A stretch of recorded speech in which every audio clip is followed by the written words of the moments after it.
Ben's a wonderful person. He's a big guy, 6'4" and about 100 kilos. Gentle giant, used to call him. But he's just a very generous, caring young man, very mature.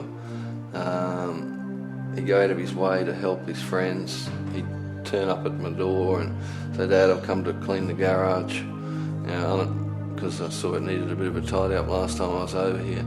He was just a very caring, loving young man. Yeah, Ben was the oldest of 4 boys. His youngest brother was 2. Ben was 20 when he left us. He loved his little brother, his baby brother.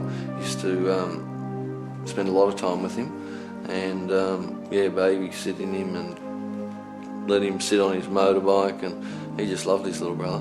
Ben, he loved to play golf, motorcycles. He loved his dirt bikes, a lot of motocross riding as a young fella, and like his father, he loved his road bike, and he had his beautiful Ducati, and that was his girlfriend. He didn't have many girlfriends, only had ever one girlfriend, but his motorbike, I think, was his girlfriend. He just loved it. Well, his best attribute was his honesty, his kindness, and his generosity. He was just one of those guys that everybody liked. He was the leader of the pack of his group of beautiful friends. He didn't talk much, man. He didn't have to say much, but when he did, everyone listened.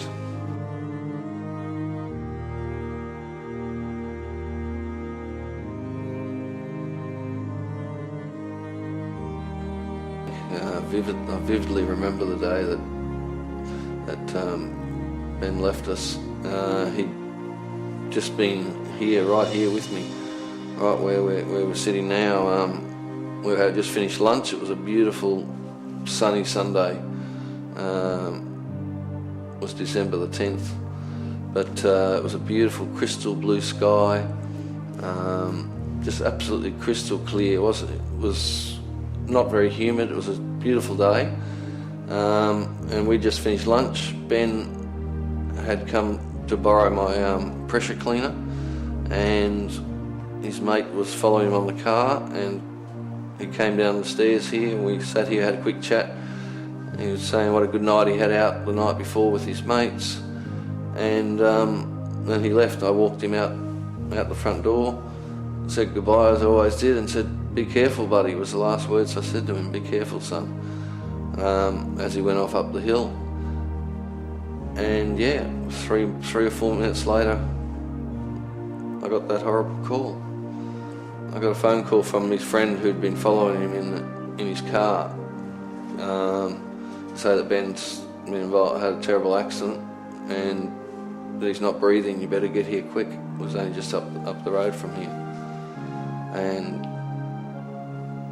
yeah, that was a pretty horrible moment. As a parent, it's every parent's worst nightmare, that place where you never want to go. I mean, I think every parent, when they lie down at night, hopes and prays that their children are safe and that they won't get sick. But I don't think you go any further than that, because it's a horrible place to go to think, what would it be like if one of my children, God forbid, passed away? How would I deal with that? I can remember as a young parent thinking this often, and I used to come to the conclusion I couldn't deal with it. I wouldn't be able to go on, but that's it, you leave it there. But obviously this day, reality, I didn't know when I got there whether my son would be alive or dead or somewhere in between, and I just wanted to get there. I don't know what I was going to do, but I had to get there, and I did.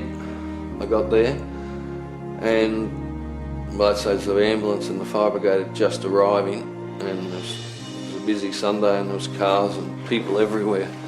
But I just ran. I didn't see any of the people's faces, or I was just totally focused on Ben's well-being. When I got there, Ben was lying, which is the a horrible picture I have to live with now for the rest of my life, lying there very broken, badly broken, bones, arms going the wrong way, leg going the wrong way, and a lot of blood. There was blood everywhere, and trying to revive him. I kind of knew in my heart that he wasn't going to make it. Anyway, sure enough, 2 or 3 minutes later, they've told me Ben's dead, and just your world stops there. Sorry.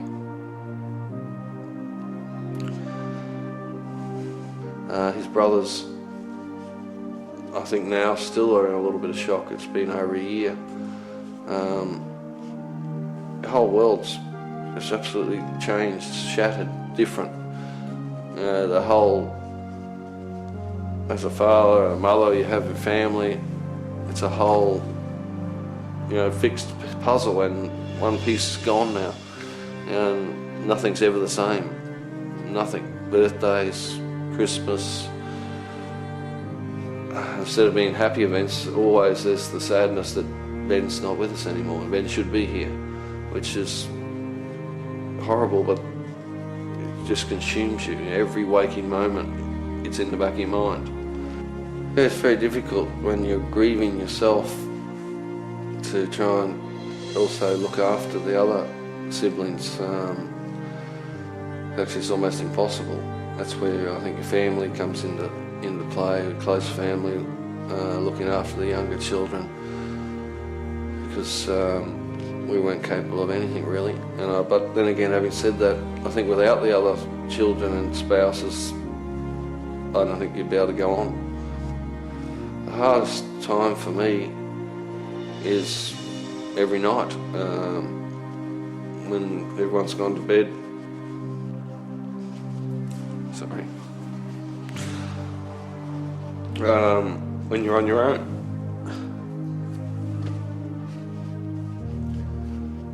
You can't do anything.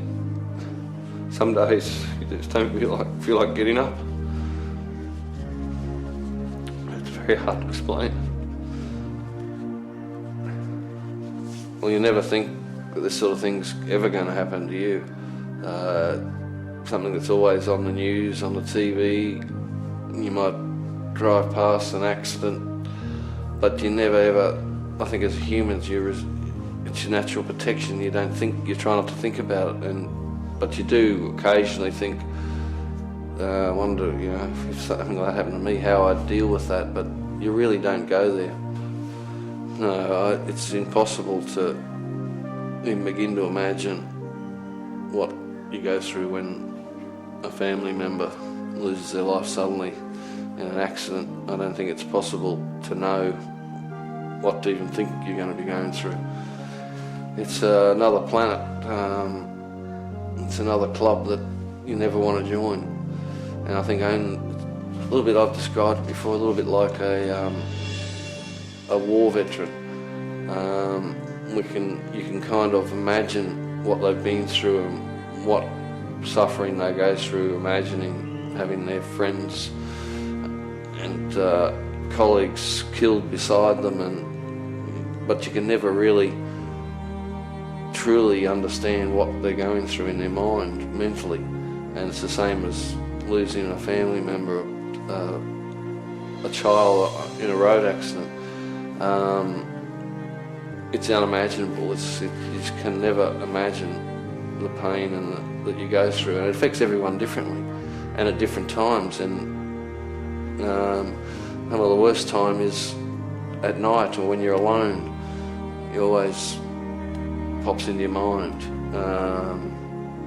When friends of Ben's are getting married, engagement parties, 21st, you're always happy for the people, but then you're always sad, thinking Ben's never going to have this, Ben's never going to get married, Ben will never be an uncle to his brother's kids.